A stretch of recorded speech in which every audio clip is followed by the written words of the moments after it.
السلام علیکم ورحمۃ اللہ وبرکاتہ۔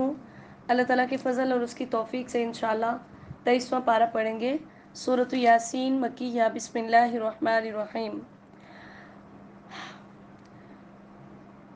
قرآن مجید کی ہر سورت کے جو فضائل ہیں وہ بڑے ہیں، ٹھیک ہے، لیکن کچھ صورتوں کی جو فضائل ہیں وہ بالخصوص نبی علیہ الصلوۃ والسلام نے بیان کی۔ قرآن پورا ہی فضیلت والا ہے، تو جیسے سورہ فاتح کی فضیلت ہے، سورہ البقرہ کی ہے، سورہ ملک کی ہے، اسی طرح سورہ یاسین کی فضیلت کے اندر کچھ احادیث جو ہیں وہ بتائی جاتی ہیں کہ قرآن کا دل سورۃ یاسین ہے، جو اسے پڑھے گا اس کو 10 مرتبہ قرآن پڑھنے کے برابر ثواب ملتا ہے، یا کسی نے کہا جو صبح ٹائم پڑھے گا اس کے گناہ معاف کر دیے جاتے ہیں، ٹھیک ہے۔ اور پھر یہ بھی کہ یہ سورت جو ہے یہ میری امت کے ہر انسان کے دل میں ہونی چاہیے۔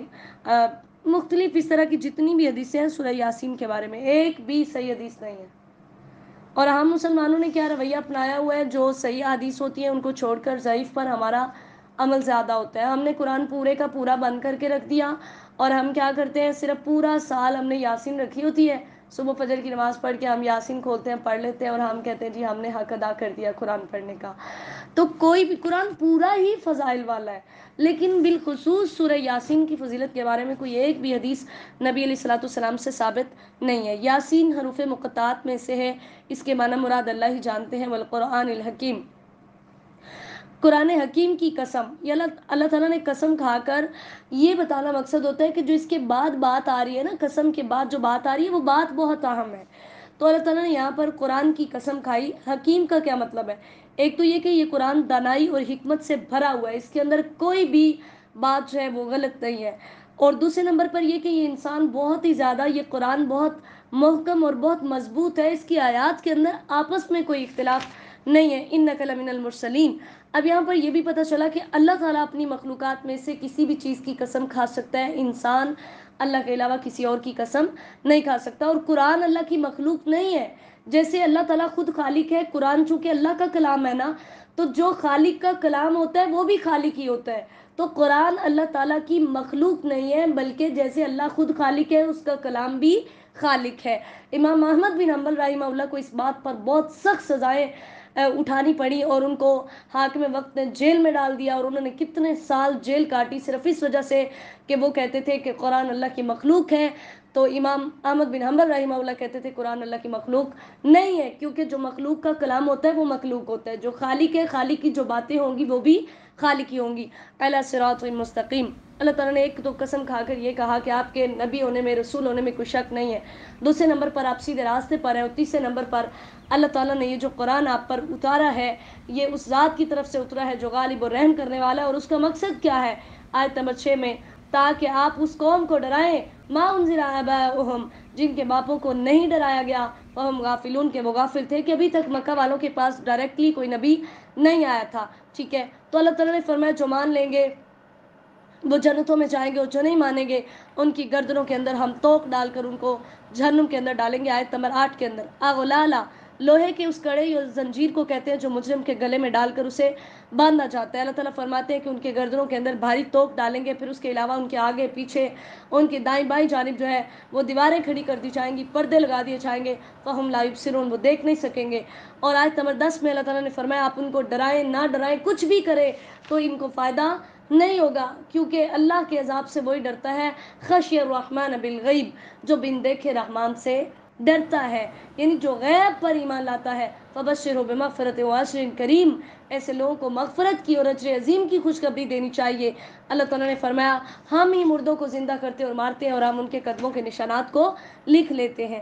اس کا مطلب یہ ہے کہ انہوں نے اپنی زندگی کے اندر یہ جو بھی اچھے یا برے عمل کیے ہوتے ہیں، جو ان کو دیکھ کر ان کے بعد لوگ کریں گے، وہ سب کچھ اللہ تعالیٰ نے اپنی کتاب کے اندر محفوظ کیا ہے۔ ایک تو اس کا مطلب یہ ہے، جیسے نبی علیہ الصلوۃ والسلام نے فرمایا، صحیح مسلم کی حدیث ہے، جو شخص بھی اسلام کے اندر کوئی اچھا طریقہ اختیار کرتا ہے، اس کو جاری کرتا ہے، تو قیامت تک جتنے لوگ اس پر عمل کریں گے وہ کرنے والے کو بھی برابر کا ثواب ملے گا، اور اسی طرح جو برا طریقہ ایجاد کرے گا اس کا بھی یہی حال ہے۔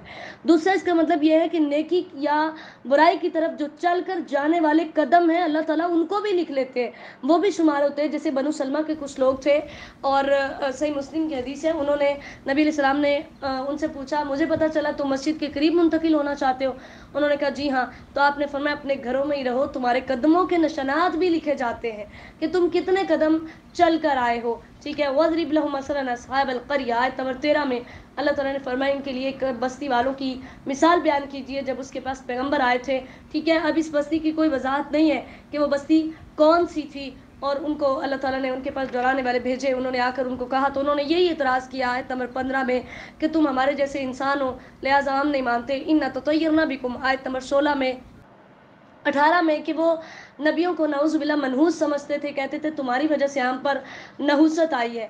اللہ تعالیٰ نے فرمایا طائرکم معکم، تمہاری نحوست تمہارے اپنے عملوں کی وجہ سے ہے۔ وجاء من اقصى المدینة رجل یسعى، اب یہاں پر کہ ایک شخص جو ہے وہ شہر سے دوڑتا ہوا آیا، یہ وہی بات تھی کہ جب پیغمبر نے اپنی قوم کو اللہ تعالیٰ کے عذاب سے ڈرایا، لوگ نہ مانے، تو ایک شخص آیا اور اس نے دوڑتے ہوئے آ کر لوگوں کو کہا اتبعوا المرسلین، پیغمبروں کی باتیں مان لو، اتبعوا من لا يسألكم اجرا وهم مهتدون، ان کی پیروی کرو جو تم سے کچھ نہیں مانگتے، وہ بیچارے تو تم سے کوئی ڈیمانڈ بھی نہیں کرتے، صرف تمہیں کہتے ہیں کہ اب اپنے رب کے راستے پر چل پڑو۔ پھر آیت نمبر 22 سے اور 23ویں پارے کی پہلی آیت سے اس شخص نے پھر اقرار کیا، اس نے کہا کہ دیکھو میں اس کی عبادت کیوں نہ کروں جس نے مجھے پیدا کیا ہے، میں اس کے علاوہ اوروں کو معبود بناؤں، ایسا نہیں ہو سکتا، وہ نہ تو میری سفارش کریں گے نہ ہی میری باتیں سنیں گے، میں تو صرف اپنے رب پر ایمان لاتا ہوں، بما غفر لی ربی وجعلنی من المکرمین، کیونکہ اس نے مجھے بخش دیا ہے اور مجھے باعزت لوگوں میں شامل کیا ہے۔ تو اللہ تعالیٰ فرماتے ہیں ان کانت الا صیحۃ واحدہ آیت نمبر 29 میں کہ جو نہیں مانتے وہ صرف اور صرف ایک چیخ کا انتظار کر رہے ہیں، جب وہ چیخ آئے گی فَإِذَا هُمْ خَامِدُونَ، اس ٹائم وہ بجھ جائیں گے، ان کی زندگیاں ختم ہو جائیں گی، یا حسرتاً علی العباد، پھر اس ٹائم پر وہ حسرت کا اظہار کریں گے اور کہیں گے کہ کاش ہم مان لیتے۔ اللہ تعالیٰ نے فرمایا ان کے پاس کوئی بھی پیغمبر آتا اس کو جھٹلاتے تو اللہ تعالیٰ نے پھر ان کو تباہ و برباد کر دیا۔ وآیت لہم العرش المیتہ، اب یہاں پر آیت نمبر 33 کے اندر اللہ تعالیٰ نے بتایا جو قیامت کے منکر ہیں اگر وہ نہیں مانتے تو انہیں زمین پر دیکھنا چاہیے، مردہ زمین ہوتی ہے، اللہ تعالیٰ کیسے اس کو پانی بھیج کر اس کے اندر کتنی نباتات اور کتنے پھل اور کتنے باغات اور کیا کچھ اللہ تعالیٰ نازل کرتے ہیں۔ پھر سبحان الذی خلق الازواج کلها مما تنبت الارض آیت نمبر 36 میں کہ اللہ تعالیٰ نے پھر تمہیں بھی پیدا کیا اور تمہاری اپنی نفسوں سے تمہارے اللہ تعالیٰ نے جوڑے بنائے، تمہاری بیویاں بنائی۔ وآیۃ لہم اللیل، پھر ایک رات اس کی نشانی ہے کہ اس میں سے دن نکلتا ہے۔ نسلخ کا مطلب ہوتا ہے بکری کی کھال اتارنا، یعنی اس طرح ایک دم سے اندھیروں میں سے اجالے نکل آتے ہیں۔ پھر چاند اور سورج کو دیکھو لمستقر لہا، کہ وہ ایک ٹھکانے کے لیے چل رہے ہیں۔ جیسے ابو ذر رضی اللہ تعالیٰ عنہ نے نبی علیہ الصلوۃ والسلام سے سوال کیا اے اللہ کے نبی سورج کا ٹھکانہ کیا ہے، تو آپ صلی اللہ علیہ وسلم نے فرمایا اس کا مستقر یعنی اس کا ٹھکانہ عرش کے نیچے ہے، اللہ کے عرش کے نیچے ہے، صحیح بخاری کی حدیث ہے۔ والقمر قدرنا، پھر اللہ تعالیٰ نے فرمایا چاند کو دیکھو اس کی بھی منزلیں ہم نے مقرر کی ہوئی ہیں، وہ ان کے مطابق چلتا ہے یہاں تک کہ وہ کھجور کی ٹیڑھی ڈنڈی کی طرح یعنی بالکل باریک ہو جاتا ہے۔ اللہ تعالیٰ نے فرمایا کبھی ایسا ہوا آیت نمبر 40 کے اندر کہ سورج کا ٹائم ہو تو چاند نکل آئے، چاند کا ٹائم ہو تو سورج نکل آئے، کبھی بھی ایسا نہیں ہوتا۔ کلن فی فلک یسبحون، ہر کوئی اپنے ایک مدار کے اندر، جو اللہ تعالیٰ نے پہلے دن سے آخری دن تک جو اس کے لیے اللہ تعالیٰ نے ایک وقت اور ایک دن اور جو بھی چیز اللہ تعالیٰ نے مقرر کی ہوئی ہے وہ اسی کے مطابق چلتا ہے۔ پھر اللہ تعالیٰ نے فرمایا کشتیاں تمہارے لیے بنائی، یعنی مختلف اللہ تعالیٰ نے اپنی نشانیاں ذکر کی کہ اس طرح سے ہم ان کو بلانا چاہتے ہیں۔ وَإِذَا قِيلَ لَهُمْ أَنفِقُوا مِمَّا رَزَقَكُمُ اللَّهُ آیت نمبر 47، جب ان کو اللہ کے راستے میں خرچ کرنے کا کہا جاتا ہے تو کہتے ہیں کہ ہم ان کو کھلائیں جو ایمان لائے ہیں، اگر اللہ چاہتا تو ان کو خود ہی کھلا لیتا۔ نعوذ باللہ، جب صدقے کا حکم دیا جاتا کہتے ہیں ہم کیوں کھلائیں، اگر ان کو اللہ نے کھلانا ہوتا تو خود ہی کھلا لیتا، ہمارے پیسوں پر نہ رہتا۔ إِنْ أَنْتُمْ إِلَّا فِي ضَلَالٍ مُبِينٍ، اللہ تعالیٰ نے فرمایا یہ واضح گمراہیوں کے اندر ہے۔ اب یہاں سے یہ بھی پتہ چلا کہ نبی علیہ السلام صرف مشرکین کو توحید کی دعوت نہیں دیتے تھے بلکہ باقی جو اچھے کام ہوتے تھے، دوسروں کا خیال رکھنا، نماز پڑھنا، صلہ رحمی کرنا، صدقہ و خیرات کرنا، ان تمام چیزوں کا بھی حکم دیتے تھے۔ پھر اللہ تعالیٰ نے فرمایا وَيَقُولُونَ مَتَىٰ هَٰذَا الْوَعْدُ آیت نمبر 48 میں کہ یہ قیامت کو اپنے منہوں سے مانگتے ہوتے تھے۔ آیت نمبر 49 اللہ نے فرمایا وہ صرف ایک چیخ ہوگی، جب وہ آئے گی اس وقت وہ چیخ رہے ہوں گے، جیسے نبی علیہ السلام نے فرمایا، صحیح مسلم کی حدیث ہے، قیامت اتنی اچانک قائم ہوگی کہ آدمی اونٹنی کا دودھ دو رہا ہوگا